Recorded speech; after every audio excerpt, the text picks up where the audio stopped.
Bonjour tout le monde, on est à Saint-Beauzély, devant l'école, et devant le centre de loisirs, l'accueil collectif de mineurs. Et Ah, incroyable, yes. un homme en short alors qu'il fait 10 degrés. Sébastien, responsable de la Ouais. scène de Saint-Beauzély, qui va nous parler aujourd'hui de la labellisation LPO, Ben, parce, on a...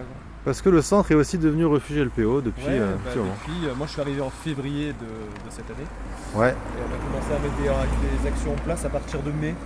Donc ok. sur tout ce qui était mise en place des mangeoires, mise en place des nids. On a fait aussi l'identification des insectes avec les enfants. Tu vois, des canapés parce que j'ai le soleil. Ouais, ouais, t'as le soleil dans la Voilà, figure. ouais. Et on a fait aussi beaucoup d'activités manuelles autour de ça. Mets-toi par l'intérieur. On a. Très naturel. Très naturel. Donc ouais, et en fait on met en place des actions régulières sur nos plannings tous les mercredis ou pendant les vacances.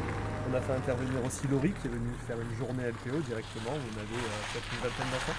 Laurie de la LPO Laurie Aveyron, de hein, la qui, LPO qui, qui Aveyron, était ouais, à tout la à fait. LPO Aveyron C'est ça. auparavant. Ouais, Voilà. tout à fait. Aussi, qu'est-ce qu'on a fait? On a fait venir une intervenante aussi qui parlait de tout ce qui était biodiversité au travers de contes avec les enfants.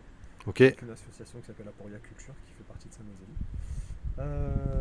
Et puis on suit en fait, les enfants accrochent. On a fait énormément d'observations d'oiseaux aussi parce qu'on avait quelques jumelles, donc on a fait divers groupes.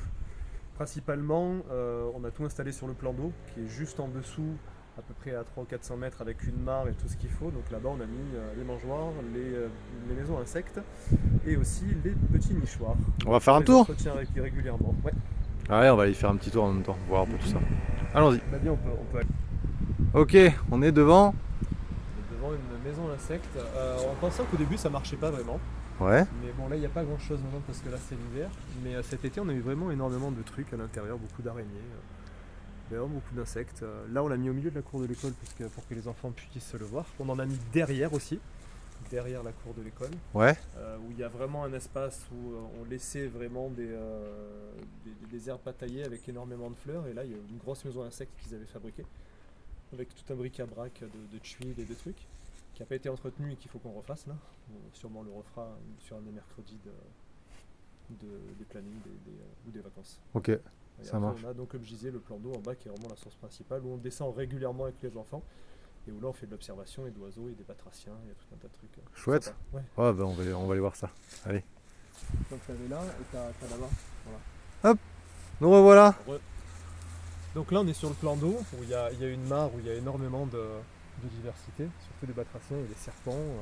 Il y a même des ragondins qui mangent de temps en temps au bord, on les voit, les enfants leur courent après, c'est pas farouche. Ok. Donc là c'est l'espace de jeu parce que de Saint-Beauzély, dans lequel on vient avec les enfants très régulièrement et les mercredis après-midi et pendant les vacances, où on fait principalement nos actions. Par exemple là-bas vous pouvez voir un nichoir Hop, qui on va est se là, rapprocher. il y en a un Il est petit peu là-bas. répartis partout, et là en face, là, juste là, tout Ouais. droit. Et là on a fait les mangeoires à oiseaux, c'était cet été, donc on va venir les installer dans ce parc ici. Voilà. Ok. Avec peut-être de nouveaux nichoirs qu'on va acheter ou qu'on va construire, mais je pense qu'on va les acheter parce qu'au niveau, vu qu'on a un groupe vertical, c'est-à-dire qu'on a des enfants qui sont de 4 à 12 ans dans le même groupe, au niveau des activités manuelles, c'est très compliqué pour pouvoir faire quelque chose Ok. d'efficient quoi, avec les enfants. Ils n'ont vraiment pas la même autonomie. Donc là, de construire des nichoirs, il faut vraiment demander plusieurs séances.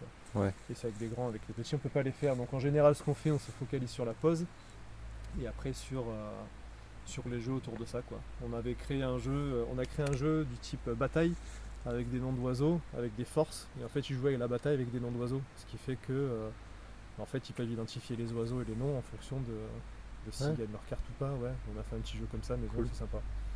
On voulait s'en servir à la jambe LPO, on s'en servira plus tard avec vous. Une autre fois. Voilà, donc c'est un endroit vraiment hyper cool et ça nous permet de respirer. Et en fait, l'observation se fait là, quoi. Donc là, vous avez observé donc les ragondins, On les avait serpents, pris- comme tu as dit, on avait avec pris, des jumelles on aussi. avait pris les documents que vous nous aviez envoyés. C'était le jeu LPO. On avait identifié les oiseaux. On a fait Non. carrément une journée avec Dans le kit, ouais. Ouais, le kit. Ouais. Donc là, il y a un. Et là, tu sais s'il y a eu. Vous l'avez installé quand, celui-là? Ça, c'était l'année dernière. Et vous n'avez pas fait le relevé? C'est pas. Non, pas du tout. Moi, je suis arrivé en février, le temps de tout Ouais. mettre en place et tout. Je pense qu'on va vraiment s'y mettre pour la suite, quoi. Ok. Là, le relevé qu'on avait fait, c'était un relevé cet été avec divers groupes. Voilà, c'était principalement les mêmes oiseaux qu'on avait trouvés. Voilà ce qu'on peut en dire. Chouette. Notre Bon. espace. Ouais. Ouais, ouais, et puis il y a un bel espace. Et j'ai sous la main ce papier. Tu peux Ah, m'en dire un peu plus là-dessus? Donc avec le CPIE de Rouergue, le responsable de la démarche, c'est Laurent Diat. Vous pouvez monter un dossier, avoir un agrément CPIE, donc qui est affilié à Jeunesse et Sport, et en fait à partir de là vous pouvez choisir un thème. C'est où, je sais plus les thèmes exactement, ils sont tous. Il Il y dit, a cycle de transport, l'eau. cycle de l'eau, cycle de la matière, énergie, biodiversité, bâti et local, alimentation.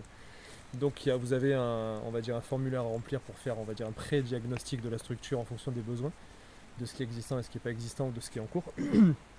En fonction de ça, ça peut vous aider à choisir un thème. Donc nous, avec le CPIE, c'est en cours, normalement ça sera validé en janvier, je pense que c'est la commission, c'est janvier. Et en fait, avec cet agrément-là, plus l'agrément LPO, on va essayer de coupler les deux et pour pouvoir avoir donc cet agrément et aussi des mâles pédagogiques qui sont livrés avec. Oui, donc ils envoient des mâles. Ils envoient des mâles en fonction du thème que vous avez choisi. Et après, vous pouvez, quand un thème a été validé, vous pouvez en faire un autre et ainsi de suite. Ok, Voilà. On a choisi biodiversité en rapport avec le travail avec les PO et surtout l'environnement. logiquement, ouais. Voilà. Une piste intéressante à suivre. Ok, Ouais. on en reparlera. Bon, merci Sébastien De pour rien. toutes ces indications et cette petite promenade. À bientôt. Bye.